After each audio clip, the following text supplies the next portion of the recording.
Prie to pačio parodysiu, kaip teisingai atlikti pjūvį. Čia, vat, matot, taip grubų pjūvį dariau, neprilaikiau ir va nuroviau. Nu, bet čia nieko, čia vis tiek aš dabar pjausiu su link šito. Tai važiuokit, kaip taisyklingai pašalinti šaką, kad pjūvis gerai užgytų, blokuotųsi, sakant, grybelį ir panašiai. Tai važiuokit. Kadangi čia yra tinkamas šakos suaugimo kampas su tėvu, ne, va tėvas, čia yra 90 laipsnių suaugimo kampas, labai geras.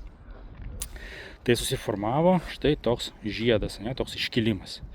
Šitoje zonoje yra ląstelės, kurios sugeba labai greitai daugintis ir greitai gydyti šitą pjūvį ir blokuoti, pakankamai greit blokuoti grybelį, kuris ten papuola, jeigu jisai papuola. Ne? Tas pats vat, yra ant šitos.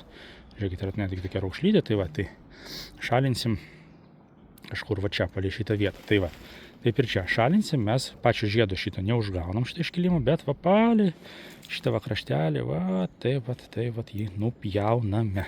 Ir tada viskas bus gerai. Nu, va, dar trečia šakelė irgi, kadangi kampas suaugimo geras, va, žiūrėkit. A, kaip gerai, va, palei šitą vietą. Va, taip, va, nusipjaunam ir viskas bus gerai, pjūviai tvarkingai užgys.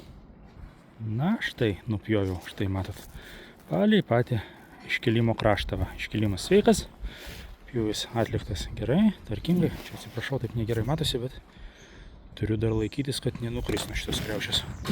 Va, labai gražiai pjūviai atlikti. Liuks, turėtų užsitraukti, pažiūrėsim sezono vidury,